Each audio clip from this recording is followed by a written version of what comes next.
Boa noite a todos e todas. Sejam muito bem-vindos e bem-vindas ao nosso encontro do 5º módulo do programa Defesa Civil na Escola. Neste módulo, nós trabalhamos temas bem importantes que se referem às questões de preparação e resposta.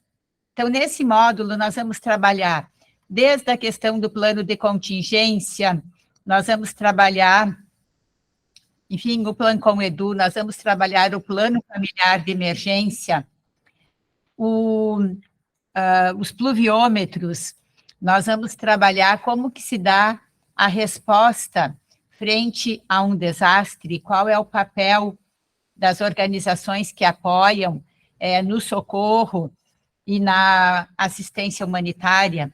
Nós vamos entender de que maneira as crianças, os adolescentes, se constituem como um público vulnerável diante de desastres, qual é o papel da escola, e vamos justamente também verificar como que se dá o nosso sistema de monitoramento e alerta. E como a gente considera essa etapa muito importante, hoje estão conosco o nosso coordenador de monitoramento e alerta, que é o nosso colega Frederico Rudorf, e o coordenador regional de Xanxerê, que vocês já tiveram a oportunidade de conhecer, Luciano Peri. O Fred vai tratar sobre o nosso sistema de monitoramento e alerta, e o Peri vai tratar sobre o tema ciência cidadã e como que nós podemos atuar hoje junto às redes pluviométricas e como registrar esses dados no aplicativo WPD++.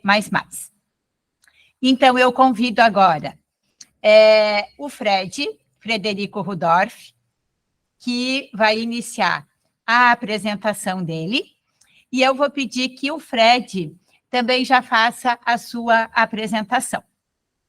Fred, está aqui conosco? Estou sim, Rê, obrigado. Deixa eu só me organizar aqui para compartilhar a tela. Aqui.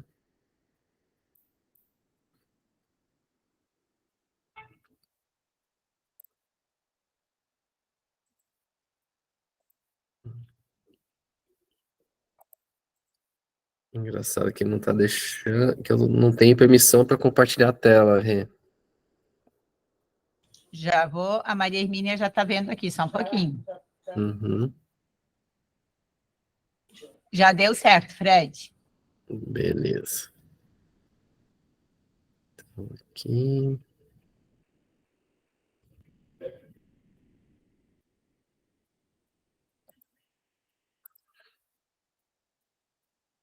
Então, só confirma se está certinho.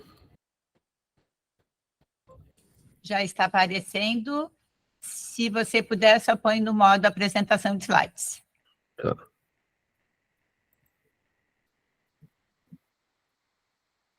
Isso, perfeito. Tá indo, né? Isso. Beleza. Então, só confirmar aqui o horário para não passar muito. Então tá, pessoal, primeiramente, muito obrigado, Rê, pelo convite, né, para participar dessa apresentação. É um módulo, né, que, enfim, eu trabalho, né, que é a parte de monitoramento e alerta, e ajudei a construir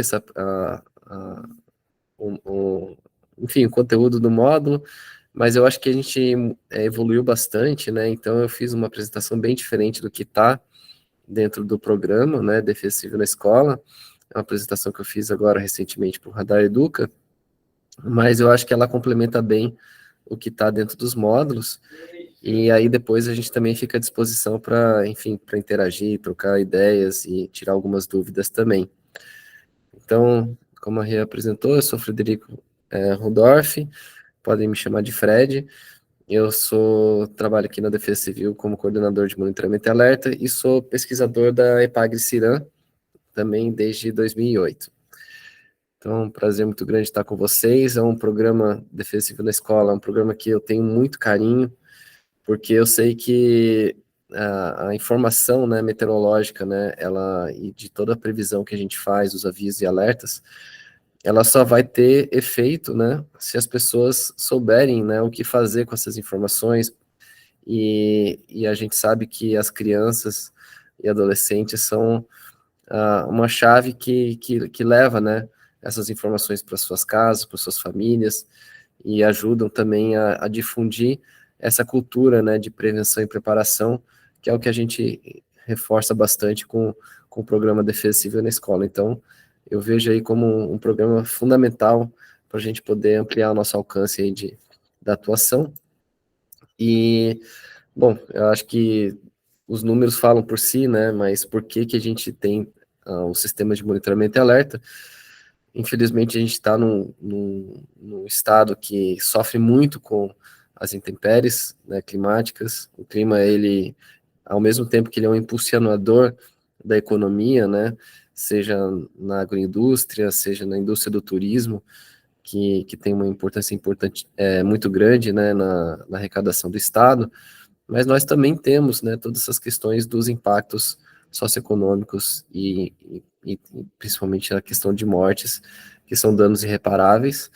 E então, né, dos impactos dos desastres, quais são os principais, né? Eles ameaçam as vidas das pessoas, os meios de subsistência, ele ameaça a segurança hídrica e alimentar, ele impacta nas infraestruturas críticas de acesso, serviços essenciais, como abastecimento de água, transporte, comunicação, enfim, energia elétrica. Então, ele afeta diretamente no dia a dia das pessoas, né?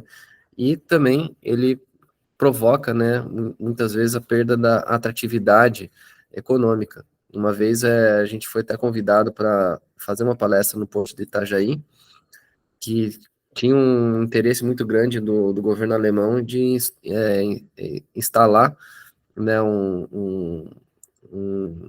enfim, uma indústria ali voltada para a indústria naval, né, um grande estaleiro, e eles tinham uma preocupação justamente na questão de como que o Estado ele é capaz de mitigar os danos de inundações, por exemplo.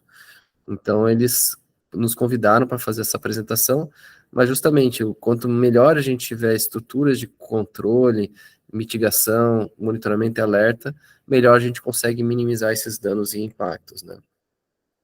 E aqui em Santa Catarina, né, a gente vive num estado que, enfim, não é só pela quantidade de desastres, mas também pela diversidade, né?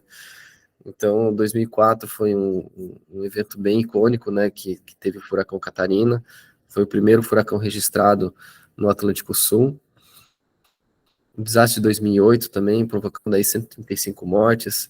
O Vale do Itajaí, muito acostumado com a dinâmica de enchentes, inundações, e foi severamente afetado aí por um grande desastre, principalmente geológicos, né, com soterramentos e deslizamentos, fluxos de detrito. Então, um desastre muito difícil também de se preparar. As inundações aí do Alto Vale do Itajaí, a nevasca em 2013, então mostrando que Santa Catarina não é só chuvas e tornados, né, mas também a neve pode sim ser um grande problema aqui no estado. O tornado de Xanxerê, o Peri é especialista nesse evento, o mestre, trabalhando justamente como se trabalhar com um plano de contingência para tornados. O problema da dinâmica das secas e estiagens aqui no estado de Santa Catarina, que é um problema muito recorrente, e a gente está aí saindo de uma grande estiagem que vem se alastrando desde 2019, e agora a gente está com uma perspectiva aí de melhoria com a entrada do El Niño, as ressacas, né, que afetam aí todo o nosso litoral, ciclone bomba, né, que na verdade o impacto não foi o ciclone, foi uma frente fria, que estava acoplada com o ciclone, mas o dano em si foi provocado por uma frente fria, que provocou aí grandes destruições generalizadas aí no estado, desde o oeste de Santa Catarina até o litoral. Foi o pior desastre em termos de prejuízos econômicos na rede elétrica da Celesc, que também afetou severamente as linhas de distribuição e transmissão, além de ter provocado mortes. Os fluxos de detritos, né, que acontecem no estado, principalmente no Vale do Itajaí. Esse foi um evento que aconteceu em Presidente Getúlio, em 2020. Então, como é que entra, né, a componente de monitoramento e alerta, né? A Defesa Civil, ela tem o ciclo de gestão do risco e do desastre, né? Então, na fase da gestão do risco, nós temos a fase de preparação e mitigação, depois a fase de preparação, que são as ações que antecedem o evento, depois, uma vez que o evento ele é deflagrado, e nós temos aí um desastre ou ocorrências, nós temos todas as ações de socorro, de assistência humanitária, restabelecimento, depois a parte de recuperação e reconstrução das áreas afetadas. E o sistema de monitoramento e alerta, onde que ele se encaixa dentro desse ciclo, né? Bom, o sistema de monitoramento e alerta, ele está principalmente na fase da preparação, mas ele também entra adentro da fase de resposta, porque nós precisamos de informações meteorológicas durante os eventos também, né? Todo mundo quer saber para onde que vai evoluir quando os eventos estão em curso, né? Se ele vai intensificar, se ele vai amenizar, enfim. Então, todas as informações meteorológicas durante o evento são importantes, e depois na fase de recuperação e reconstrução também, porque muitas vezes, agora, inclusive, a gente está fazendo um laudo meteorológico, por exemplo, para uma obra em Guaramirim, de uma encosta que a Defesa Civil está trabalhando nesta obra, e ela sofreu atrasos por conta das chuvas. Então, as chuvas, elas impactam em praticamente todo o ciclo da proteção e defesa civil. E o objetivo principal do sistema de monitoramento e alerta é salvar vidas e minimizar danos e prejuízos. E como que a gente faz isso, né? Com informações qualificadas que ajudam as pessoas a se prepararem de forma antecipada, né, com informações que vão nos ajudar a proteger o patrimônio e também tomar ações de preparação para o enfrentamento dessas ameaças. Então, os principais eixos do sistema de monitoramento e alerta são análise de risco, ou seja, eu preciso conhecer o território, aonde que estão as áreas críticas que eu preciso monitorar, ou que eu preciso atuar numa evacuação, por exemplo, seja uma encosta, seja numa área de alagamentos, ou de enxurradas, ou inundações. Então, eu preciso conhecer o território. A partir desse conhecimento, a gente monta uma estrutura que tem a capacidade de antever esse evento. Então, se é numa inundação, eu preciso ter um sensor de nível do rio, por exemplo. Se é numa encosta, eu preciso ter um pluviômetro. Tem outros sensores também que conseguem monitorar movimentações de encosta. Então, eu vou montar minha rede de monitoramento com base no conhecimento do risco. E também estruturar o sistema de previsão. Mas não adianta eu saber que um evento vai acontecer se eu não consigo comunicar para as pessoas que precisam receber aquela informação, seja do núcleo comunitário de proteção e defesa civil, seja de uma família que está numa área de risco, seja de um agente comunitário que é responsável por abrir um abrigo, ou num prefeito que precisa acionar o seu plano de contingência. Então, a informação ela tem que fluir para as pessoas que têm responsabilidade de atuar dentro das suas atribuições. Mas não adianta a informação chegar nessas pessoas se as pessoas não sabem o que fazer com essas informações. Então, por isso que é importante a gente ter os planos de contingência, seja familiar, seja comunitário, seja de uma escola, seja de uma empresa, ou seja, do município, da Defesa Civil, ou de qualquer instituição que, de alguma forma, é impactada pelos desastres. A gente precisa saber o que fazer com a informação para a gente não ser pego de surpresa e não sofrer tanto com os impactos. Então, o sistema de monitoramento e alerta, ele envolve desde arranjos institucionais com marcos regulatórios, papéis e responsabilidades, quais são as instituições responsáveis, toda uma rede de coleta de dados, estações, radares, satélites, sistema de gestão de dados, ou seja, banco de dados, big data, enfim, aí tem uma série de coisas que a gente pode fazer quando a gente tem esses dados em mãos. O sistema de avaliação de risco, ou seja, conhecer as ameaças, as vulnerabilidades, a exposição, ter o sistema de previsão com base em impacto. Isso é uma questão que a gente tem trabalhado muito aqui na Defesa Civil, que a gente não faz previsão do tempo, né? A gente faz previsão de impacto. Então não adianta eu avisar que vai chover 200 milímetros. A gente precisa saber quais são os impactos possíveis com uma chuva de 200 milímetros. Mas o grande desafio é que um mesmo município, ele terá impactos diferentes com a mesma quantidade de chuva. Então, isso vai ter outras variáveis, como, por exemplo, a vulnerabilidade local, né? Se é uma encosta que é ocupada de forma desordenada, ou se é uma encosta que tem todo o sistema de controle, de drenagem, de muros de contenção, ele vai ter impactos diferentes. Se é uma área plana, mas que tem um bom sistema de drenagem, ele vai conseguir absorver aquela chuva. Mas se é uma área que não tem o sistema de drenagem, ou que é um sistema de drenagem que já está assoreado, ou impactado, ou subdimensionado, ou sem manutenção, ele vai ter outro impacto. Então, é muito difícil a gente fazer essa previsão do impacto. Por isso que a gente precisa trabalhar sistemas locais, onde a gente possa conhecer o território e saber quais são os limiares que vão realmente impactar em termos de deslizamentos, enxurradas, alagamentos. Isso é muito difícil de fazer, é um grande desafio, mas é uma ação que precisa ser feita junto com os municípios e com as comunidades. Depois, a emissão dos produtos e serviços, como os avisos, alertas, os boletins diários de monitoramento, as plataformas que são utilizadas para as pessoas poderem acompanhar o que está acontecendo, enfim, das redes de monitoramento, ou até os modelos meteorológicos, as formas de disseminação desses dados, desses alertas.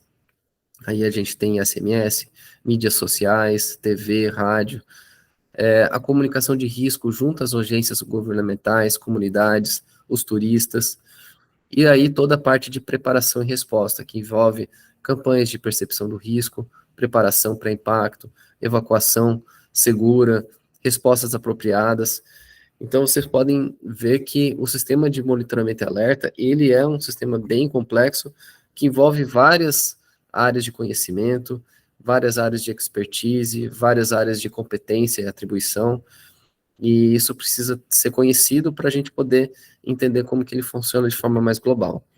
Então, falando do arranjo institucional, a Defesa Civil é um sistema, né? É um sistema que tem um sistema nacional, que está articulado com sistemas estaduais, municipais e comunitários. Então, no nível nacional, nós temos, agora não é mais o MDR, né, é o desenvolvimento, agora falhou, se puder me ajudar. Integração Nacional. Integração Nacional. Obrigado, Perim. Que é onde a Secretaria Nacional de Proteção e Defesa Civil está vinculada, o SENAD também, que é o Centro Nacional de Gerenciamento de Riscos e Desastres. Nós temos a Anatel, que tem atribuição de comunicação e disseminação dos alertas, o CEMADEM, que é o Centro Nacional de Gerenciamento de Monitoramento e Alerta, o INMET e CPTEC, que são centros de previsão de meteorologia, Agência das Águas. Aí, a nível estadual, nós temos aqui o CIGERD, que é o Centro Integrado de Gerenciamento de Riscos e Desastres, que atua sob coordenação da Defesa Civil, a IPAGRE-CIRAM, nós temos também a Secretaria de Meio Ambiente, e aí que tem a Diretoria de Recursos Hídricos, e aí todos os municípios, né, que têm também seus sistemas locais. A Defesa Civil, ela não tem a pretensão de ser a única emissora de avisos e alertas, né. Na verdade, os municípios e as comunidades, elas exercem um papel muito importante de ter os seus sistemas complementares que atuam na escala municipal e local.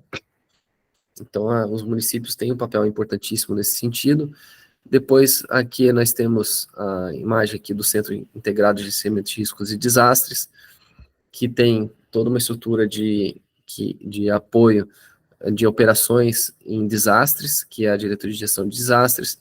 Temos aqui o Centro de Monitoramento e Alerta, estrutura para coletivas de imprensa, e também os nossos centros regionais, né, que estão integrados com todas essas estruturas. O Peri é o coordenador aí da regional de Xanxerê, e então nós temos aí 20 centros regionais que estão integrados com a estrutura estadual. Temos de sistemas de monitoramento, né? Nós temos uma rede de radares. Hoje a gente tem 4 radares operando no estado. O radar de Joinville começou a ser operado agora em junho.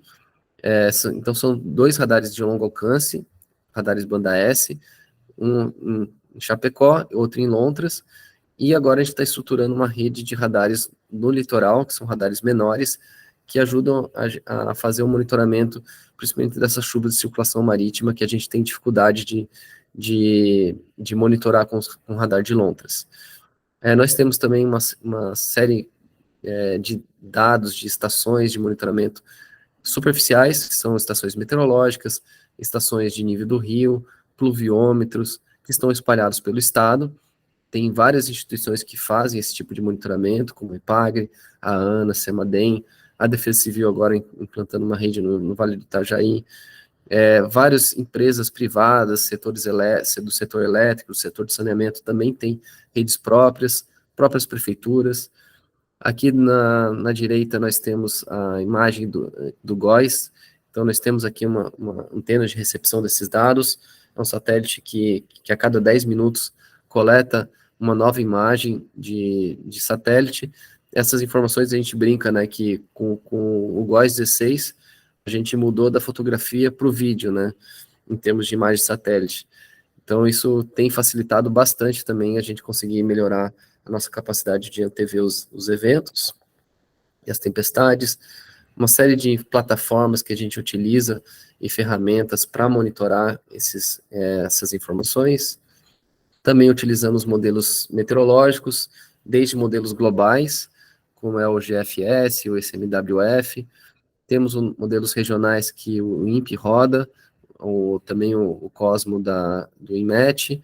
Nós temos aí modelos de alta resolução, que é um modelo que a Defesa Civil agora está rodando, foi desenvolvido entre 2018 até 2019, é um modelo de 2 quilômetros, então ele tem uma alta resolução que a gente consegue já identificar tempestades locais, então, e ele também tem uma inovação que ele consegue assimilar dados de satélites, de radares e de estações de superfície. Aí outras plataformas que a gente utiliza para emitir os alertas. Temos aqui também um sistema de previsão de eventos hidrológicos críticos, que são as inundações e estiagem. Então, esse sistema ele é para 35 municípios aqui do estado. A gente roda esse modelo que prevê como que vai estar a vazão e o nível do rio. Nesses municípios, nós também temos um mapeamento de manchas de inundação por cota. Isso facilita bastante, por exemplo, se tem uma previsão que Rio do Sul vai chegar a 10,5 metros. Então, a gente consegue estabelecer qual que é a cota de 10,5 metros e a mancha de inundação, e a gente saber qual que vão ser as áreas afetadas por essa inundação. Então, é um sistema de inteligência bem avançado que a gente conseguiu implantar aqui na Defesa Civil. Também operamos 3 barragens de contenção de cheias no Vale do Itajaí. Então, todas essas ordens de abertura e fechamento dessas comportas, ela é feita aqui na coordenadoria, junto com a gerência de monitoramento hidrológico.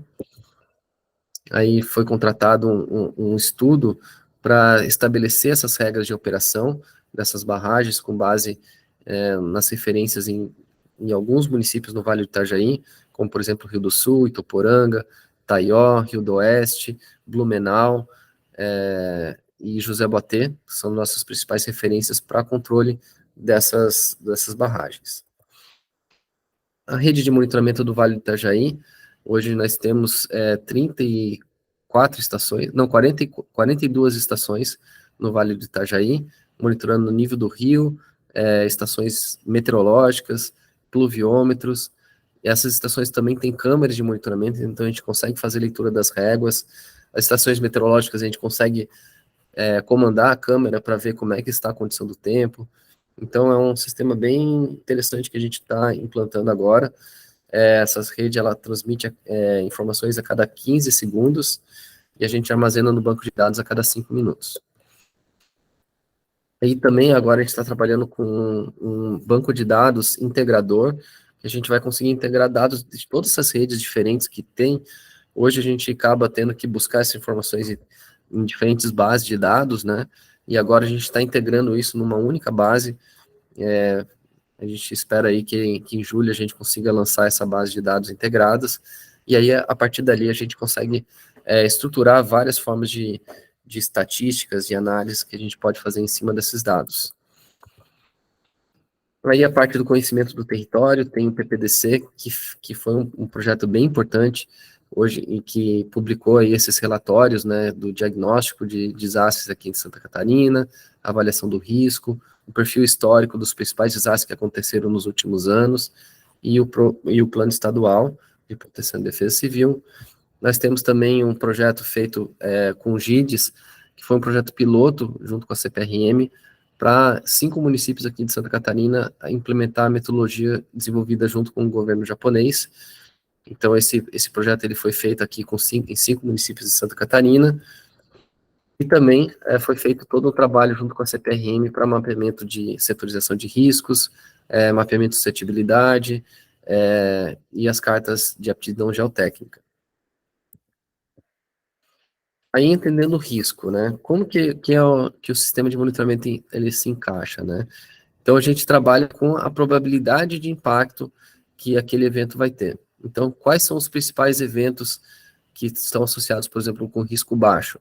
Risco baixo são eventos que podem ocasionar danos de forma muito localizada, eles são eventos corriqueiros que acontecem no nosso dia a dia, eventualmente pode ter algum alagamento pontual, pode, enfim, atrapalhar um pouco o trânsito, mas nada que tenha impactos, que são ações de intempéries de baixo risco. Depois, no risco moderado, a gente já tem temporais isolados, com rajadas de vento, com possibilidade de granizo, chuvas intensas com alagamentos pontuais. Também fazemos previsão para agitação marítima e risco de ressaca. Também podem ocorrer deslizamentos pontuais a partir dos alertas de risco moderado. No risco alto, nós já temos possibilidade de tempestades severas com granizo, rajadas intensas de vento, inundações repentinas, que são as enxurradas, deslizamentos já não são tão pontuais, eles já acontecem de forma mais abrangente, e mar muito agitado, risco de ressaca.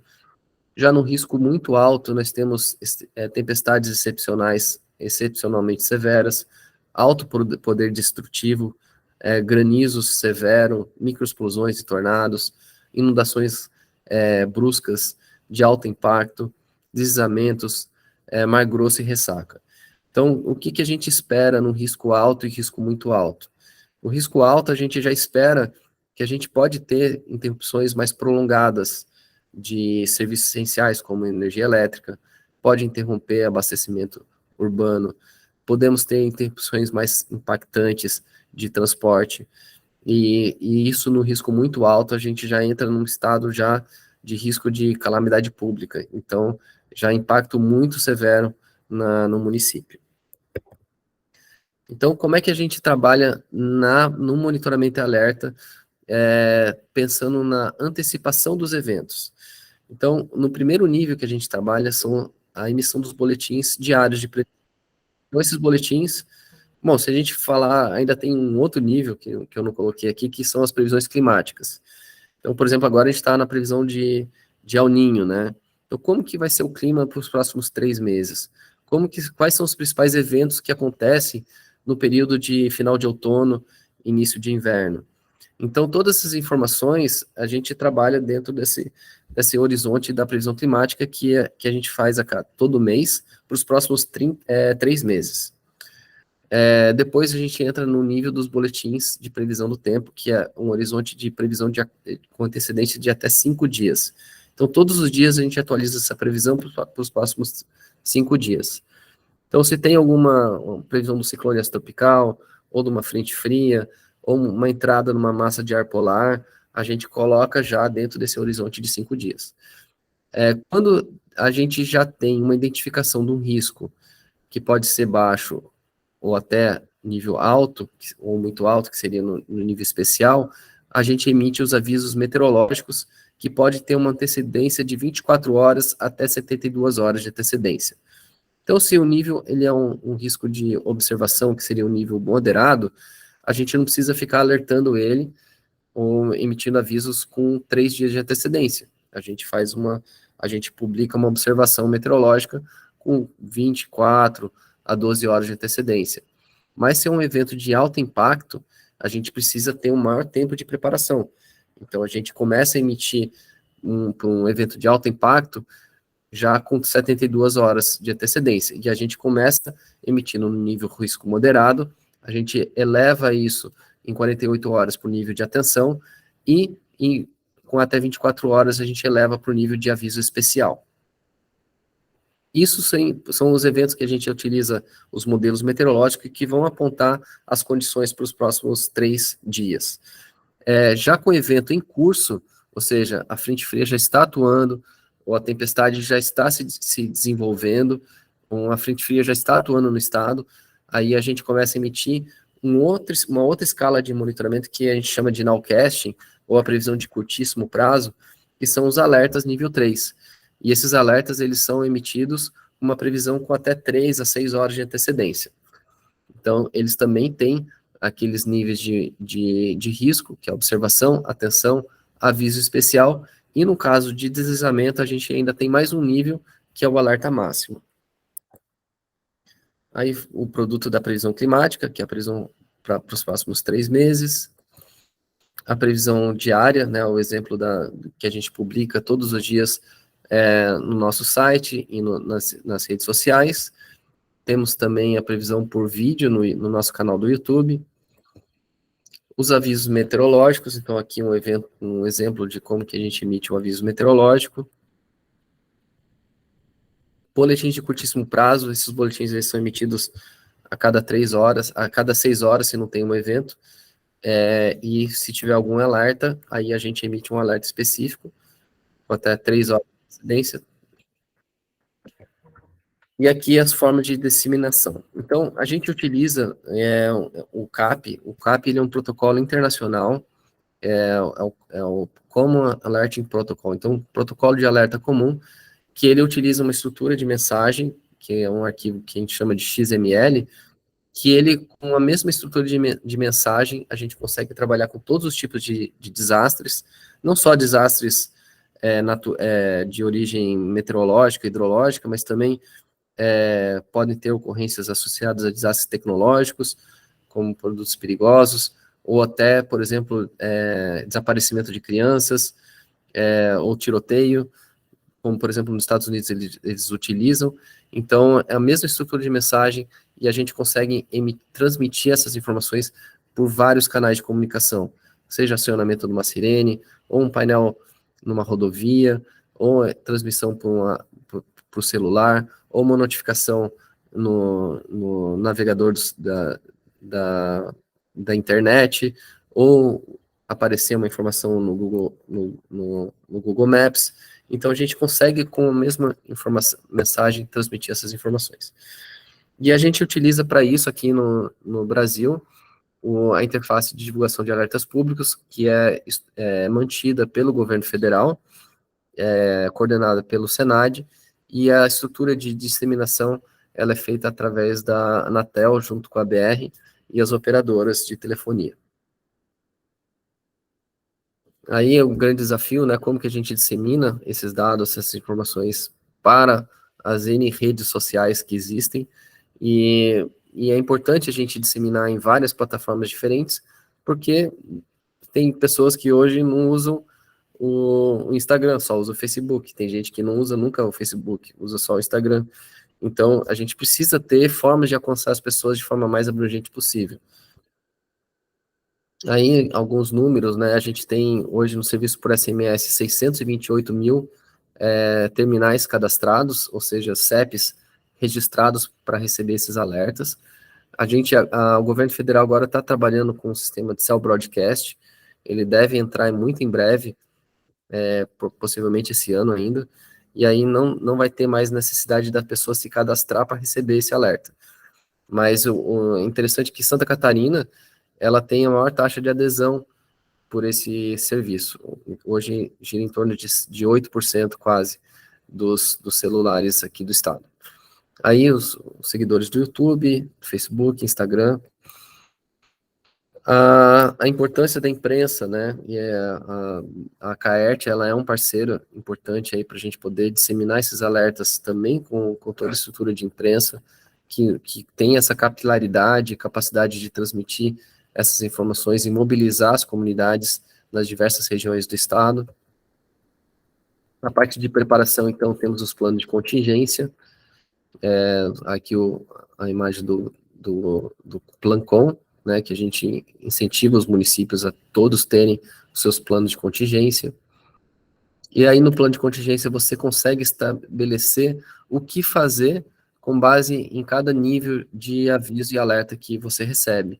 Então, aqui a gente consegue estabelecer quais são as ações e protocolos definidos para cada um. Por exemplo, eu sei que Balneário Camboriú, a partir do nível de atenção, ele comunica para o GRAC, que é o Grupo de Ações Coordenadas. Se é nível de observação, ele está ciente, ele monitora, acompanha, mas ele não distribui essa informação com o GRAC.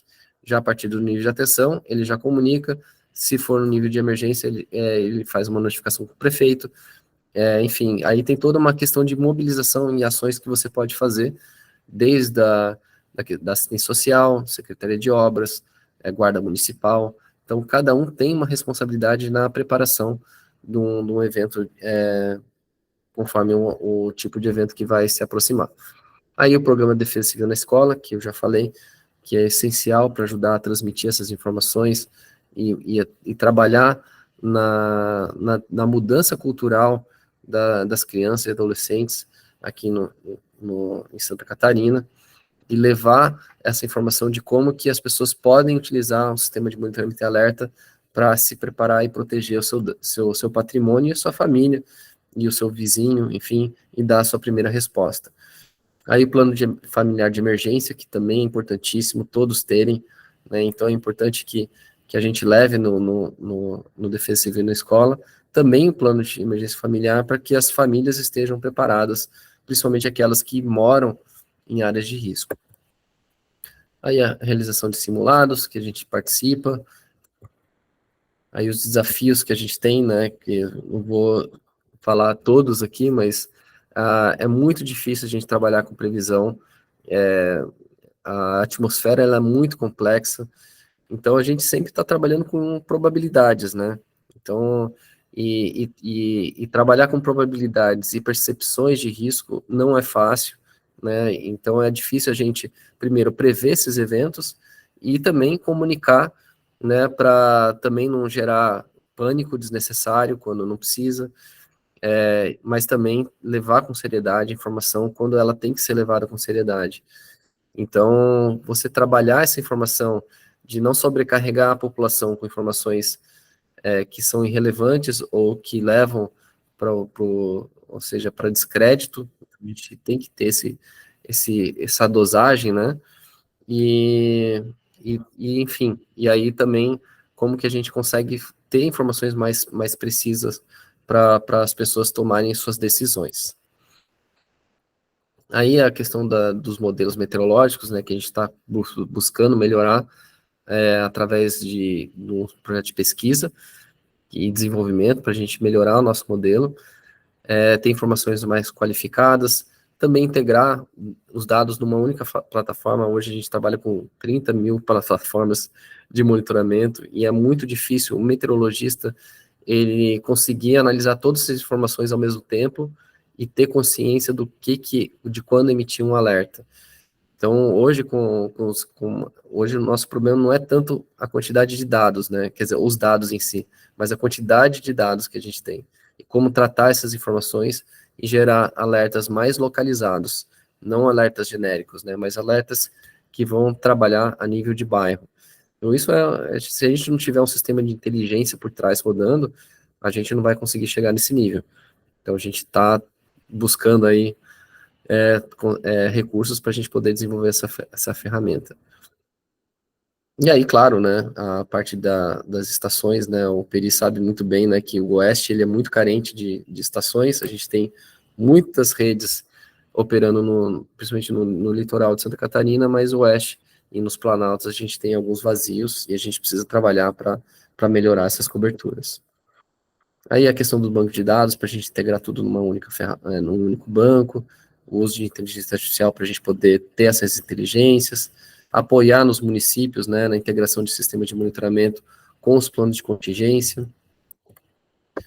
Aí alguns projetos de inovação que a gente está trabalhando para poder alcançar esses desafios, né. O CIFAP 2, que é um projeto que a gente está trabalhando para melhorar essa questão da previsão, né, principalmente da previsão de curtíssimo prazo. E eu acho que eu passei um pouquinho do tempo, né, mas obrigado aí pela paciência, e daí eu fico aí à disposição depois da apresentação do Peri para a gente bater um papo também. Tá bom? Obrigado, pessoal. Muito obrigada, Fred. Vocês hoje estão tendo um privilégio enorme de receber informações tão qualificadas, atualizadas, que eu diria que poucas pessoas ainda em Santa Catarina têm essa oportunidade. Então, um agradecimento muito especial ao Fred. O Fred vai continuar aqui conosco, porque a gente vai abrir o debate depois da apresentação do Peri. Eu passo imediatamente para o Peri, só vou pedir para o Fred deixar de compartilhar a apresentação. O Peri vocês já conhecem, nosso coordenador regional de Xanxerê, embaixador do Programa Defesa Civil na Escola, e que também atuou na experiência que Santa Catarina participou, tanto da questão dos pluvipets, quanto do aplicativo WPD++. Eu já passo diretamente para o Peri, ele se apresenta e a gente já segue com a apresentação dele. Peri. Regina, boa noite, Fred, é um prazer estar conversando com vocês, é tão bom ouvir, né, o nosso amigo Fred, e aqui compartilhando, né, o Fred e a sua equipe no monitoramento é quem nos dá uma garantia, né, para que a gente possa trabalhar com certa tranquilidade, né. Eu tive um evento que nós passamos junto, né, Fred, um evento lá no passado de um dito rompimento de um açude, né, onde que a sua informação foi tão qualificada, foi tão importante, que possibilitou que a gente minimizasse riscos, né? E como vocês verem a importância do monitoramento, né? E o Fred, ele tem um desafio muito grande, né? Nós, como equipe de Defesa Civil, mas ele, como coordenador da parte de monitoramento, é que essa informação, né, que hoje está sendo garimpada, está sendo preparada, está sendo ajustada, chegue com qualidade e que possa ter a compreensão adequada da comunidade, né, Fred? Esse é o grande desafio, né? Cara, por quê? Porque hoje Santa Catarina é uma das referências na parte de monitoramento, seja pela parte estrutural, mas principalmente pelos profissionais, como você e sua equipe, que fazem essa diferença, né? E essa informação, muitas e muitas vezes, né, ela chega lá na ponta e como que a população está utilizando. Então, esse é um desafio, né, que a gente vem trabalhando e cada dia mais, né? Que bom ver, né? Tu trouxe ali os desafios, né? Alguns deles. E que bom a gente ver que cada vez mais a Defesa Civil de Santa Catarina, com as equipes, né, da educação, com as equipes do monitoramento, da diretoria de gestão de desastre, estão buscando, né, tornar Santa Catarina mais resiliente. E por que eu falo isso, né, Regina? Você falou, então meu nome é Luciano Peri, atualmente eu sou coordenador municipal, coordenador regional de proteção e defesa civil, trabalho na regional de Xanxerê, a qual atende a 20 municípios. É uma região que é bastante afetada por desastres, né, Fred? É um dos corredores aí de diversos eventos. E dentro dessa realidade, a gente busca também trabalhar algumas ferramentas, e junto com o CEMADEM, né, nós trouxemos uma estrutura, né, que é uma estrutura simples, básica, né, Regina? E através de um programa do CEMADEM Educação, eu estou projetando a minha tela aí, estão vendo minha tela? A gente vai falar de uma forma bem simples, é ciência cidadã com uso do PluviPet, o pluviômetro de garrafa PET, né? Então, dentro das estruturas de monitoramento, existe mais uma estrutura aqui, né, Fred, que é uma estrutura simples, básica, que possa fazer, né, a mensuração das quantidades de chuva, e mais do que isso, né, através dessas parcerias desse programa do CEMADEM Educação, foi criada a ferramenta, né, WPD++, que é o Dados à Prova d'Água. Então, hoje, né, eu vou apresentar para vocês o que foi esse projeto e como que a gente trabalha com ele, né? Então, de forma bastante simples, né, o desafio das políticas públicas de prevenção. Então, o grande desafio dentro desse processo que motivou para que fosse feito esse programa era gerar ciência integrada a serviço da comunidade. Então, como é que a gente integrava informações e a comunidade trabalhasse?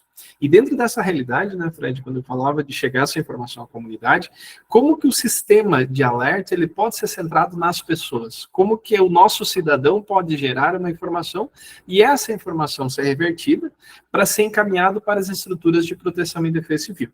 Então, através, né, de algumas ações de políticas públicas, principalmente para a gestão de risco e as estratégias de redução de riscos de desastres, se criou uma ferramenta onde que nós deveríamos identificar quais eram os condicionantes de risco em cada região e como que a população poderia estar trabalhando isso, né, Regina?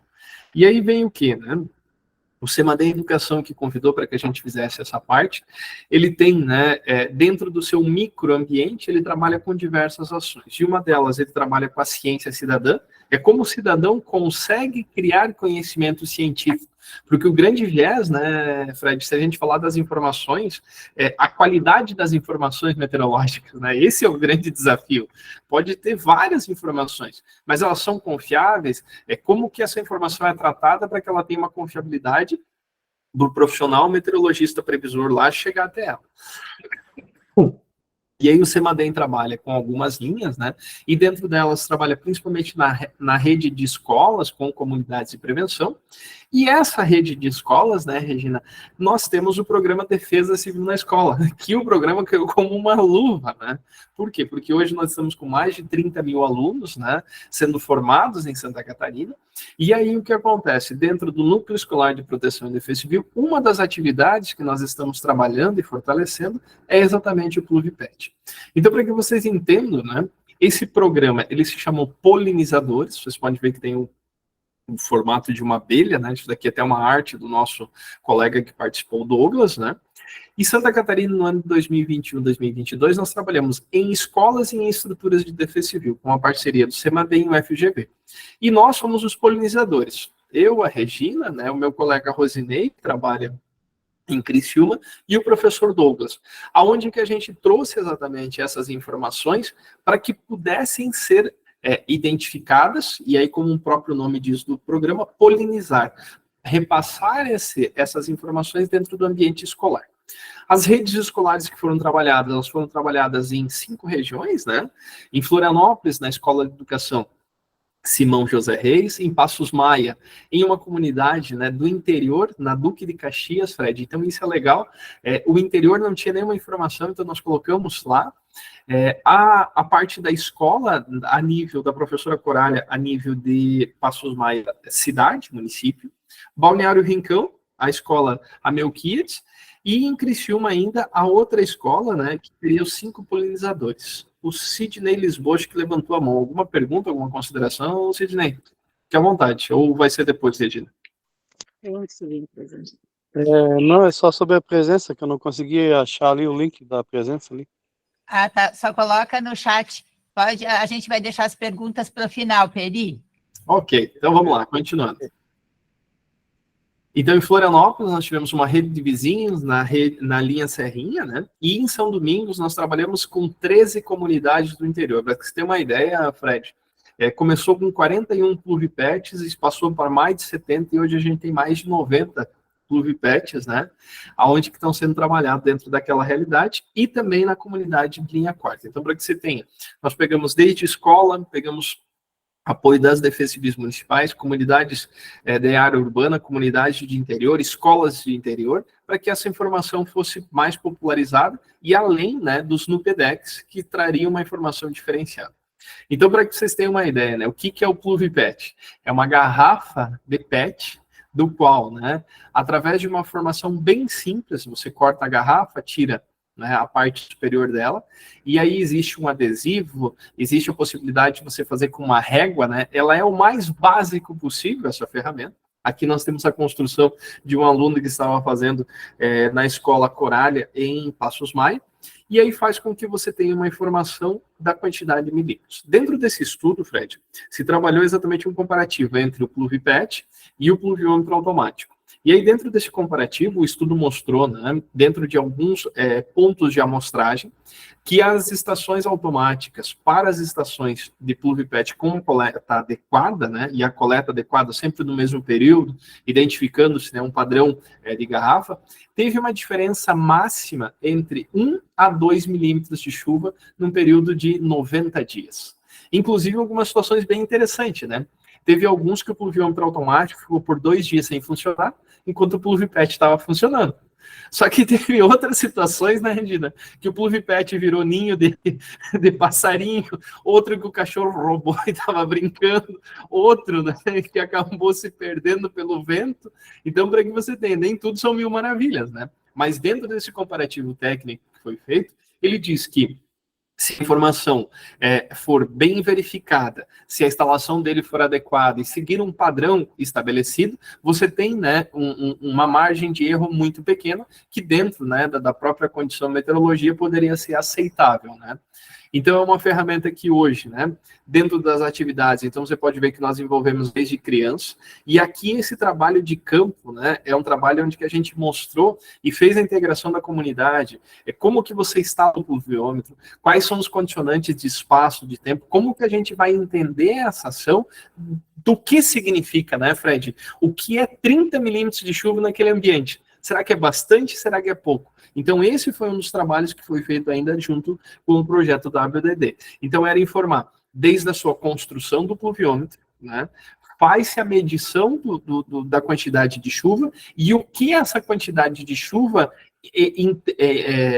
tem a ver, né, ou tem o processo exatamente de danos ou prejuízos em relação àquele ambiente. Então, foi algo que foi feito de forma diferenciada exatamente para entender até que ponto hoje a sociedade, visualizando e fazendo a mensuração da quantidade de chuva, teria um ambiente mais protegido ou não.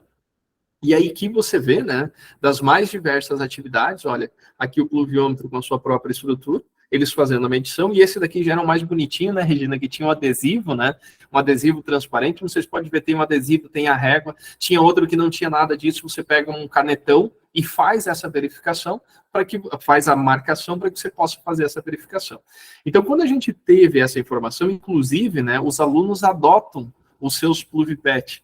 Então, nós tínhamos uma informação, além da escola, nós tínhamos mais 12 alunos, né, em Passos Maia. Nós tínhamos mais quase 70 pluviômetros no interior, né, dividido nas várias linhas em São Domingos, falando da nossa região, né? Então, isso trouxe para nós uma informação muito mais qualificada. E o que o Programa Defesa Civil na Escola tem a ver com isso, né? Qual que é a realidade desse processo? Então, o Programa Defesa Civil na Escola, ele vem trabalhando exatamente com uma oficina. Nós tivemos uma oficina que ensinou que os nossos alunos, né, possam construir esse pluviômetro, seguindo algumas regras de instalação e fazendo com que essa informação ela seja adequada. Então, nós viemos já conversando, inclusive, com o Fred, com a Grace, né, que hoje essas informações, né, que são inseridas dentro do pluviômetro através do sistema WPD++, que é um site e depois um aplicativo. Hoje nós estamos trabalhando através daquela estruturação do banco de dados, né, Fred, que no futuro essas informações possam chegar também para a Defesa Civil de Santa Catarina. Hoje essas informações são implementadas e vão para o CEPADEM. E agora a gente está trabalhando com essa implementação por meio, né, das estruturas do Programa Defesa Civil na Escola. E por que essa importância? Se você imaginar, hoje são mais de 2.000 escolas em Santa Catarina, né, Regina? Quando você falou daqueles vazios, né, Fred, você já pensou se nós tivéssemos um pluviômetro monitorado em cada escola? Nós já teríamos suprido uma necessidade bastante grande, com uma informação simples, com uma informação bastante básica, né, que é a característica do pluviômetro, né, mas mais do que isso, né, é importante dizer que é uma informação que, bem monitorada, traz uma informação qualificada da quantidade de chuva naquele ambiente.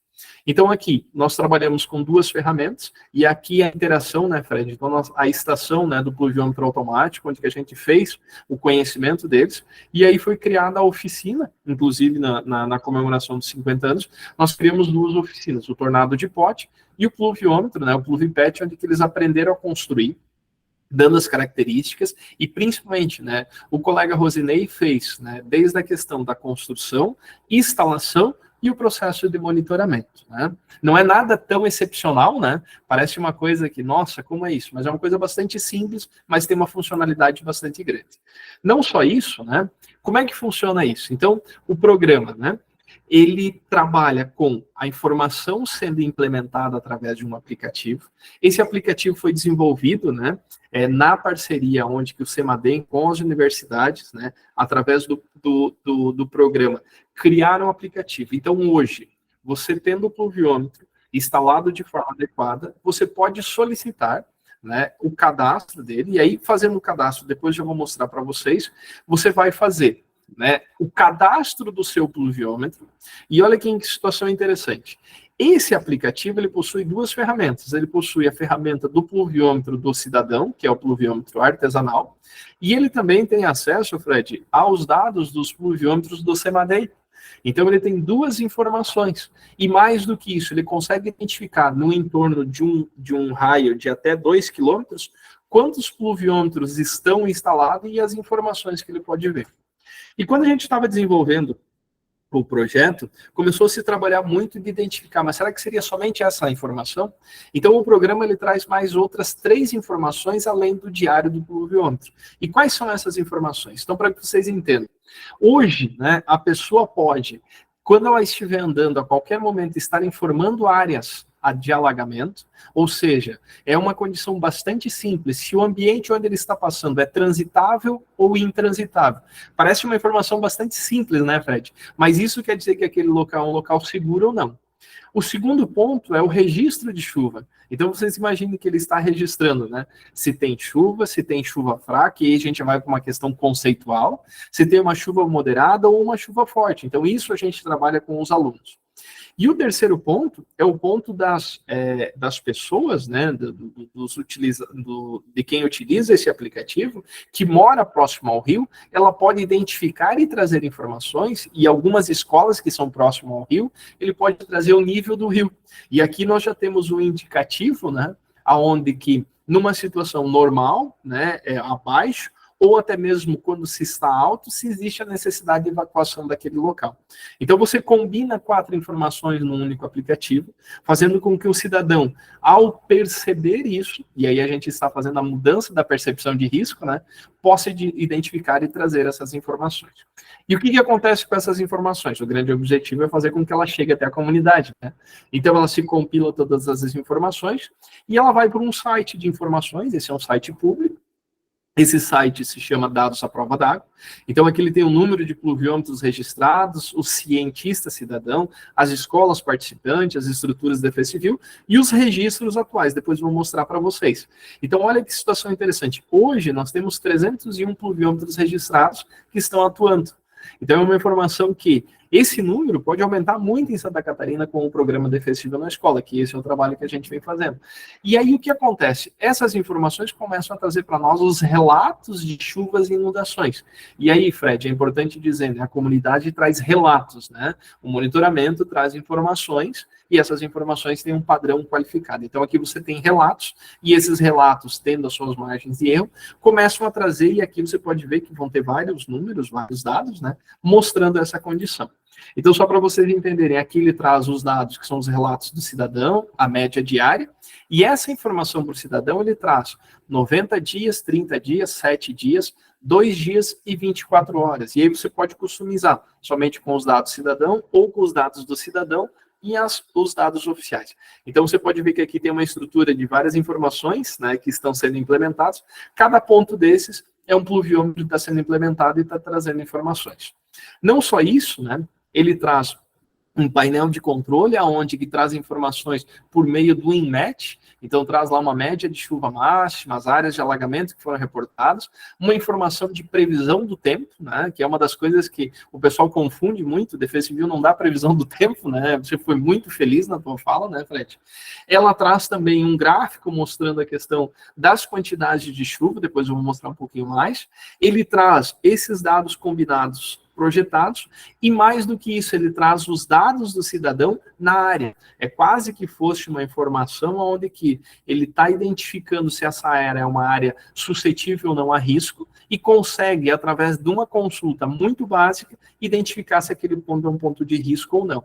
Então, parece informações básicas, mas são informações que estão ajudando a minimizar o risco e trazer, né, uma qualidade de informações para o cidadão, e também o cidadão levar essas informações que ele está vendo, que ele está passando, que ele está tendo naquele momento.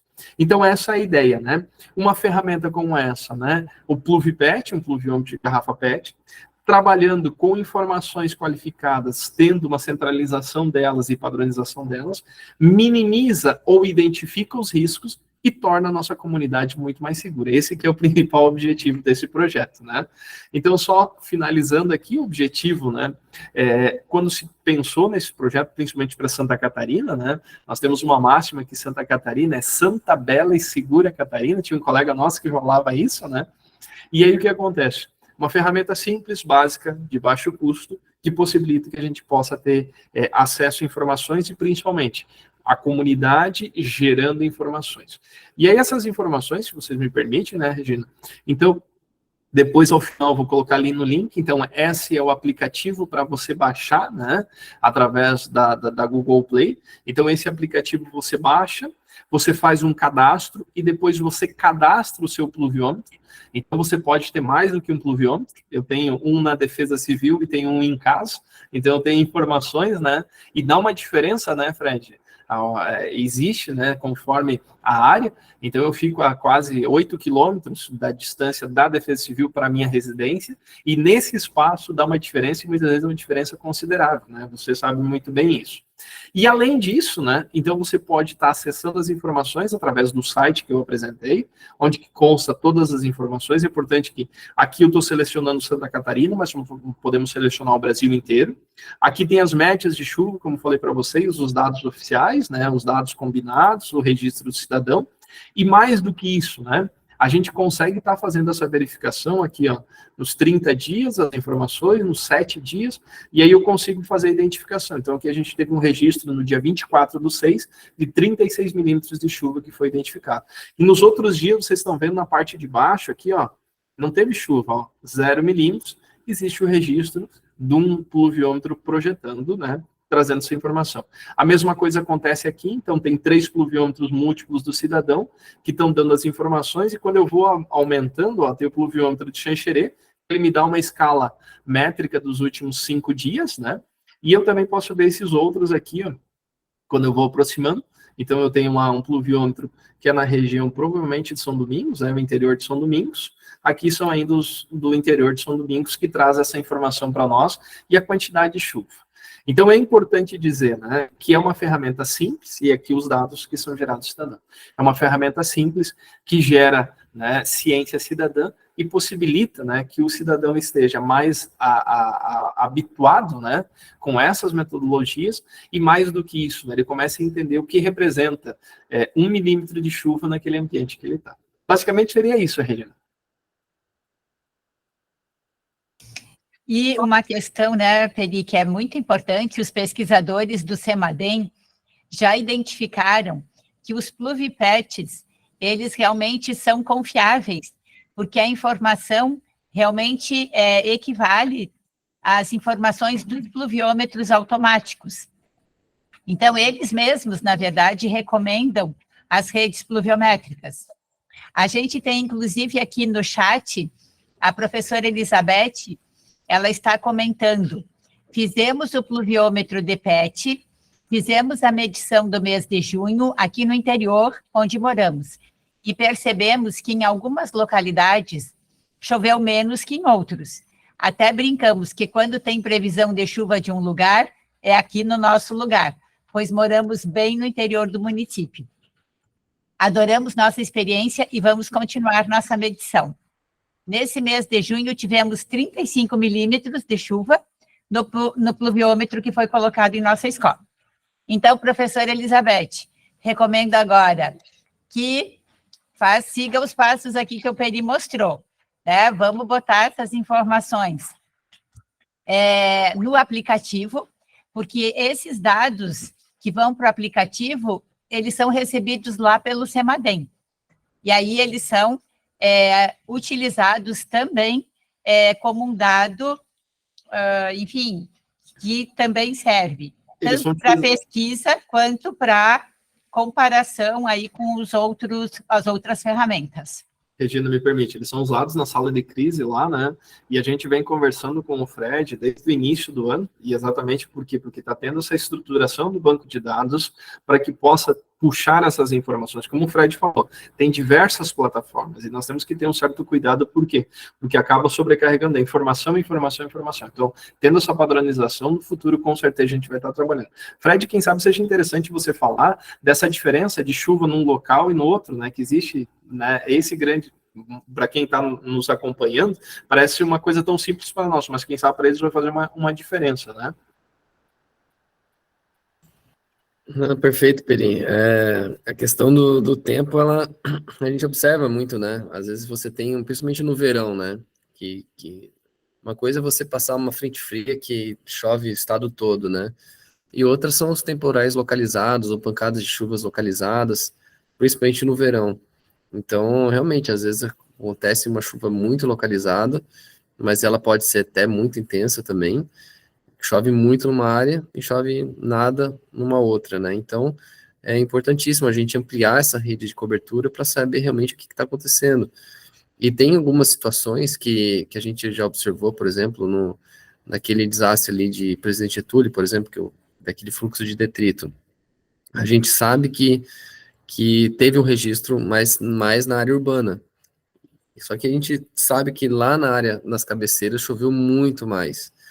E às vezes uma coisa que ajuda muito são justamente esses pluviômetros convencionais, né, que não tem transmissão de dados, mas eles conseguiram captar aquele evento, né. Então algumas propriedades rurais têm isso, mas a gente conseguindo ampliar isso para a população, e a gente tem vários entusiastas do tempo, né, que gostam de fazer esse tipo de acompanhamento, e ainda mais as crianças nas escolas, enfim, aí a gente ganha uma escala muito maior, né? Então, realmente é uma iniciativa muito legal para a gente acompanhar e até fazer, de repente, mapas, né, melhores aí de distribuição de chuva. Isso aí vai ajudar bastante. Olha, o Fred acabou de dar uma outra ideia aqui, e também muito importante aí para o pessoal da geografia e tudo mais, que já adora fazer mapa, né, Fred? Juntar as duas coisas. A questão realmente de vocês terem essa distribuição, por exemplo, a professora que já está ali numa determinada região, e realmente começar a pontuar essas diferenças também identificadas, enfim, de chuva. Então, acho que isso realmente é muito importante, os alunos começam a perceber essa relação, porque eles estão, de algum modo, visualizando, e a nossa intenção realmente é que a gente amplie essas redes pluviométricas, enfim, que cada escola, pelo menos, tenha a sua, né? E como o Peri já fez, tem um ali na Defesa Civil. A gente quer ter um aqui também, ainda não conseguimos colocar, Peri. Mas a gente abre agora para vocês. Regina, tem uma pergunta ali da professora, deixa eu ver, professora, ela de São Domingos, né? Ela estava falando, deixa eu pegar aqui, perdi a pergunta, voltando. Boa noite, tem uma dúvida sobre São Domingos, como eu posso ter acesso aos dados dessa pesquisa feitas aqui no município? A senhora não vai ter o acesso a todas as informações da pesquisa, a gente pode ver para disponibilizar. E dos dados que estão sendo inseridos agora, eles estão inserindo aos poucos dentro do aplicativo, porque na pesquisa foi feita uma tabela, né, Regina? E a gente depois passou essas informações. Se a senhora precisar os dados de São Domingos, eu posso estar passando. Inclusive, vai muito de encontro a isso que o Fred fala. Tem comunidades que chovem muito mais no ano, né, pelo menos naquele período, e outras que chovem muito menos. E se a senhora precisar do acompanhamento hoje, né, eu vou apresentar de novo aqui, ó, se vocês me permitirem, mas... Deixa eu ver. Agora foi. Então, só para a senhora ter uma ideia, né, a Jane Pacasso. Então, aqui nós temos a informação. Se a senhora acessar o próprio... Deixa eu só aumentar aqui um pouquinho, acho que vai ficar melhor. Se a senhora acessar o site onde tem os dados, esse pluviômetro aqui está trazendo informações, ele é na linha Rotava. Eu falo porque eu já trabalhei em São Domingos, então eu conheço a região aí. Nós estamos falando do interior, tá, professora Jane? Esse é da linha Rotava e o outro... Deixa eu ver onde é que está o outro. Aqui são dois, né? Um é na Rotava e outro é lá na Vila Milani, é o distrito de Vila Milani. Então lá, provavelmente aqui na Vila Milani, não sei se não é na escola, né? Teria que ver se é a escola. Mas o que acontece aqui, a senhora tem uma informação e aí a senhora consegue identificar essa informação que teve, né? Quantos milímetros de chuva que teve. Então essa é uma das informações que a senhora pode estar coletando através do site. Era isso, Regina. Aqui também temos uma questão do professor Rafael. Mas essa instalação não é permanente dentro da escola? Regina, o PluviPet ele não deve ser instalado dentro da escola. Existe um padrão, Fred me ajude, né? Mas o que acontece? Hoje o pluviômetro, né, de PET recomenda que ele seja instalado, né, num ambiente aberto, distante no mínimo de 1 metro a 1,5 metro de árvores, poste, qualquer estrutura que possa interferir na coleta da chuva. Entende? Então, qual que é a ideia? O melhor ambiente que tem é que ele esteja, né, num ambiente aberto, sem a interferência de qualquer estrutura que possa aumentar ou diminuir a captura, né, da chuva que se tem. Inclusive, o formato da garrafa, ela permite que você tenha essa condição de receber a chuva, né, instalado de forma adequada. Outro ponto, né, é importante que você, quando instalar ele, mantenha ele bem preso. Por quê? Porque em situações, né, de tempestades ele pode voar, em situações de próprio vento, né, Fred, ele pode ser arremessado, então ele deve ser preso pela sua base, ou se você tiver, né, prendendo ele pela lateral, que a boca dele fique para cima, né, daquele ponto onde que está tendo a coleta. Então é uma condição bem simples, dentro do processo ali do programa defensivo na escola nós temos, inclusive, né, algumas orientações sobre o PluviPet, e qualquer dúvida pode chamar o coordenador municipal de defesa civil, que pode trazer informações de como fazer essa instalação. O Peri acabou de responder a questão que era do professor Renato, se nesse cadastro recebemos orientações de qual o melhor local para a instalação. Eu quero lembrar que no nosso módulo 5, nós disponibilizamos uma videoaula específica sobre a confecção dos pluvipets e também sobre os tornados de pote. Então, se vocês acessarem lá o módulo 5, essa videoaula vai estar disponível e lá vocês já vão ter também essas informações. Tá?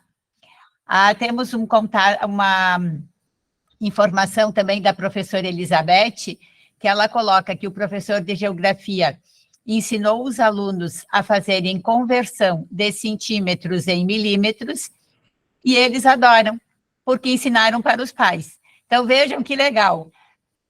Pode ser o professor de geografia, o professor de matemática pode se utilizar desse instrumento, e, com certeza, os alunos vão entender muito mais facilmente como que essa conversão se dá.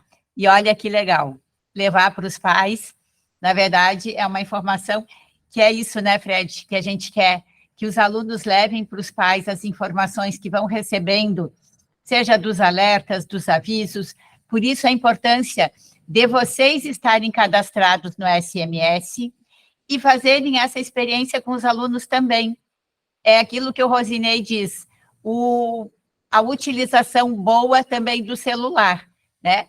Leva o celular para a sala, pede para eles levarem o CEP, tem municípios que é um único CEP para o município todo, eles vão fazer o seu cadastro, vão receber os alertas e podem, inclusive, ser os disseminadores dentro da escola. Então, é uma cadeia, e é isso que a gente precisa, né? Que essa informação, de fato, chegue aonde ela precisa chegar. O Peri já respondeu a professora aqui. Deixa eu ver aqui mais. A professora Margite mencionou que ela trabalha na escola, alunos e pais, é muito bom. Eu não sei se tem mais algum questionamento. A professora aqui pergunta, e a questão da dengue, vou dizer, relacionada com os pluvipets. Peri, deixo essa para ti. Muito boa essa informação. Então, assim, o monitoramento é diário, né? Então, o acúmulo de água, né, ele não fica para o período onde que possa criar, né, a questão, ou ter a possibilidade da criação do mosquito, né, do mosquito Aedes aegypti. Então, o que acontece? Monitoramento diário, em garrafas, onde que você precisa fazer, né, alguma contenção, você vai estar colocando na parte de baixo, que é irregular, como exemplo de alguns refrigerantes que não são completamente regulares, você pode colocar pedra, areia, brita, alguma coisa assim, e como você faz o monitoramento diário, identificou, vira água e joga fora. O outro ponto importante, né, a garrafa PET é virada, então é cortada, então ela não permite, né, que mesmo que tenha qualquer outra situação de um mosquito, de alguma sujeira, alguma coisa assim, que ela saia. Então ele já foi criado pensado nisso. Mas o grande viés redobre a atenção quando você tiver o pluviômetro e faça o monitoramento diário, minimizando e evitando o risco da dengue. Não é possível, né, fazer o monitoramento se você não tiver todos os dias, né, uma condição sempre, né, Fred, a ideia é que sempre seja no mesmo horário ou muito próximo daquele horário que você tem, para fazer uma medição, uma aferição daquela quantidade de chuva, e com isso você fazendo a limpeza do pluvipet. Então, a questão da dengue é uma das questões que a gente conversa muito, né, e nesse pluvipet o risco é minimizado, desde que seja feita a manutenção adequada. Temos mais alguma questão? Isso, professora Indianara, tem que cuidar todos os dias. Quem que tem que monitorar? A escola vai decidir, né? Se é o professor, se vai ser um aluno, se os alunos vão se revezar, enfim, a escola, vocês, vão estabelecer isso, na verdade, em conjunto, tá? Agora, o monitoramento, sim, ele tem que ser diário, o registro tem que ser diário, e essa, realmente, atenção e esse cuidado, enfim, com as questões aí de água. Mais evidente que, por exemplo, se vocês usam até o cimento embaixo, que facilita já para dar um certo peso para o pluvipet, você só vai ficar com a quantidade de água que chover, né? Se não chove, tem que registrar do mesmo jeito, os dados têm que ser registrados mesmo que não chova, mas se não chover, você não tem que tirar a água de lá. Então, isso facilita, e essas informações estão lá na nossa videoaula. Legal, Regina, isso que você fala, porque dentro da meteorologia se fala em séries históricas, né, Fred? Então, a informação sendo implementada todos os dias, durante semanas, meses, anos, gera uma série histórica. E esse é o grande diferencial. Tem informações de pluviômetros convencionais, né, de algumas pessoas, né, que fazem isso, inclusive cadernetas com 20, 30 anos de monitoramento, né? Então ele conhece ali o ambiente do microclima, né? E quando a professora fala, né, principalmente das férias escolares, sim, é possível desativar ele, mas é importante que se tenha uma padronização, como eu mostrei para vocês, a informação ali tendo a quantidade de chuva, e os dias que não tem, você está lá, está zerado. Mas o quê? Eu vou lá no pluviômetro, olho, verifico se não tem nada, viro ele. Por quê? Porque agora, principalmente no inverno, né, Fred, nós vamos ter muitas vezes a questão de orvalho, né? Então é importante ter essa verificação e essa limpeza diária. E aí, o que acontece, né? Você todo dia faz esse processo. Começa-se com um costume, depois se torna um hábito e depois se torna, né, uma política cidadã. Então você tem esse conceito de trazer uma informação para a sua comunidade. Pense, você já pensou se hoje cada bairro tivesse, né, no seu município, um pluvipet? Nós poderíamos ter um monitoramento da quantidade de chuva de forma qualificada dentro da nossa comunidade, de uma forma muito simples, com um custo baixíssimo. O custo seria uma garrafa PET, e o maior custo seria o monitoramento das pessoas aí por 2, 3, 5 minutos, vamos colocar assim, né, Regina, por dia, fazendo a identificação né, do seu pluviômetro e registrando a sua informação através do aplicativo. Então, é uma informação simples, básica, mas que traz uma diferença muito grande para o nosso ambiente. Principalmente lá, através do monitoramento, vocês entenderem o que significa, né, esses 10, esses 15, esses 20 milímetros de chuva, e quando a equipe de monitoramento, né, comandada aí pelo Fred, emite o alerta, né, do risco de chuva, do risco de tempestade, principalmente os alertas meteorológicos, vocês já vão ter essa percepção. E mais do que isso, vão poder multiplicar esse conhecimento. Olha aqui, Peri, que legal. O pai do professor Luciano é um pesquisador cidadão. Há 40 anos, ele monitora e anota tudinho. Professor, pega o seu pai, leva para a sua sala de aula, mostra para os seus alunos o trabalho que ele faz, deixa ele conversar com os alunos e ele já vai ser um exemplo incrível que eu tenho certeza que eles não vão esquecer nunca mais, né? E ainda vai valorizar muito o seu pai, que realmente merece os parabéns. Que legal. Pessoal, devido ao adiantado da hora, eu vou passar para o Fred poder fazer, enfim, a finalização e depois eu passo para o Peri, tá? Fred. Bom, primeiramente, muito obrigado, Peri, né, pela sua oportunidade de apresentar e conversar com vocês nessa noite. Aprendi bastante, né, a Graciane tinha mostrado aí com mais detalhe, assim, essa plataforma, Peri, e eu fiquei encantado mesmo. Acho que ela tem um potencial bem interessante, até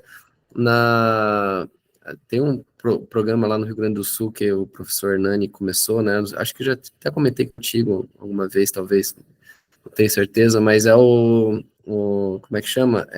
Observadores do Clima, né? Então a ideia é criar uma rede de observadores e até fazer uma capacitação para essa rede voluntária. E aí seria bem interessante, porque a plataforma já está desenvolvida, não tem que inventar muita coisa, mas eu colocaria, por exemplo, para você poder registrar granizo e deslizamentos e outros eventos, que daí você já aproveita uma única plataforma para fazer esse tipo de registro também, que seria fantástico, né? Essa questão da comunidade colaborar, contribuir e comunicar essas ocorrências, né? E fora a questão dos pluviômetros, né? Então, eu acho que é um projeto fantástico, né? A comunidade participando, né? E se protegendo, né? Contribuindo com as informações. Então, eu acho que tem uma oportunidade aí fantástica aí para evoluir esse projeto e a gente adotar ele, né? Como uma plataforma oficial da Defesa Civil também para essas registros de ocorrências, né? Então, legal, vamos trocar bastante figurinha aí, Peri, e vamos ampliar aí esse negócio, e as escolas aderindo, né, esse programa, aí a gente consegue ganhar muito mais escala, né? Então, obrigado aí mais uma vez aí pela oportunidade, estamos sempre à disposição aí para a gente poder conversar e tirar dúvidas, e também críticas, né? Eu brinco aqui que a gente não tem medo de crítica, né, e muito pelo contrário, né, isso contribui muito. A gente tem uma dificuldade muito grande, né, de fazer o pessoal que é técnico transmitir uma informação técnica para uma linguagem mais leiga, né, e isso é muito difícil, porque às vezes a pessoa, ela está publicando um relatório, ela acha que está conversando com meteorologistas, não está conversando com as pessoas, né. Então, é uma luta que a gente sempre tem, né, mas, assim, tudo que vocês tiverem, né, de feedback, de orientações, de recomendações, para melhorar o nosso trabalho, a gente está sempre aberto para recebê-los, tá bom? Então, mais uma vez, obrigado aí, e uma ótima noite a todos. Fred, só é criticado quem faz, então, a gente aqui prefere ser criticado e fazer, do que ficar de braço cruzado para não receber crítica, né? Com certeza. Legal, Fred. É sempre bom conversar contigo, né? E esse desafio eu sempre trago para minha família, né? Como que meu pai, minha filha, minha esposa, né? E aí eu cito o exemplo do meu pai, um senhor aí com mais de 70 anos, com baixa escolaridade, né? Pela época que tinha que trabalhar, não tinha como estudar, não tem o smartphone, né? Como é que a informação do alerta, né, que nós emitimos chega até ele e como isso gera autoproteção. Então, esse é um desafio muito grande mesmo, né? Mais do que isso, mas nós estamos no caminho, e quando você fala, hoje existem alguns projetos de linguagem simples, né? Mas meteorologia não é tão simples assim, né? Não é tão fácil, né? Existem diversas variantes, vários conceitos, e principalmente, acho que o grande desafio é a percepção de risco da nossa comunidade, né, Regina e Fred? Como nós vamos aumentar, né, a capacidade da nossa comunidade, buscando que eles entendam quais são as suas vulnerabilidades e, mais do que isso, a sua percepção de risco. Esse é o grande desafio. Então, que bom, né, poder estar fazendo parte dessa equipe, que bom ter, né, aí com 1h30, 112, 114 pessoas aqui na sala, né. Isso mostra o comprometimento de vocês, professores e professoras, que fazem a diferença dentro do ambiente escolar. Todo esse conhecimento que hoje é discutido, é trabalhado, ele se transforma amanhã em conhecimento para os alunos e alunas, e principalmente transforma em conhecimento e autoproteção para a nossa comunidade. Então, muito obrigado pelo convite, Regina, muito obrigado, né, pela parceria, pelos ensinamentos que sempre você traz, Fred, e sempre estou à disposição para poder ajudar o programa, que é um programa maravilhoso, né, eu sou suspeito em falar, né, Regina, mas o programa Defensivo na Escola é um programa que está mudando, né, a percepção de risco, e principalmente está trabalhando com uma Santa Catarina ainda mais resiliente. Muito obrigado. Bom, eu quero agradecer de coração o Fred e o Peri, que são professores tão maravilhosos quanto cada um de vocês aqui, quanto cada um que abraça o programa Defesa Civil na Escola todos os dias. E realmente, os protagonistas, como eu digo, são vocês que estão aí na ponta. Lembrando que, gente, essa semana nós recebemos uma visita do Amapá, que vieram aqui conhecer o programa Defesa Civil na Escola, e saíram encantados, querem copiar o programa lá no Amapá. Então, isso é fruto do trabalho que vocês desenvolvem, e com certeza, a gente vai transformar, vamos transformar juntos, e a gente quer que vocês aí na ponta continuem sendo esses professores diferenciados, incríveis, e com certeza, vocês vão marcar a vida inteira dos estudantes. Então, muito, muito obrigada. Um beijo no coração e até a próxima. Tchau, tchau.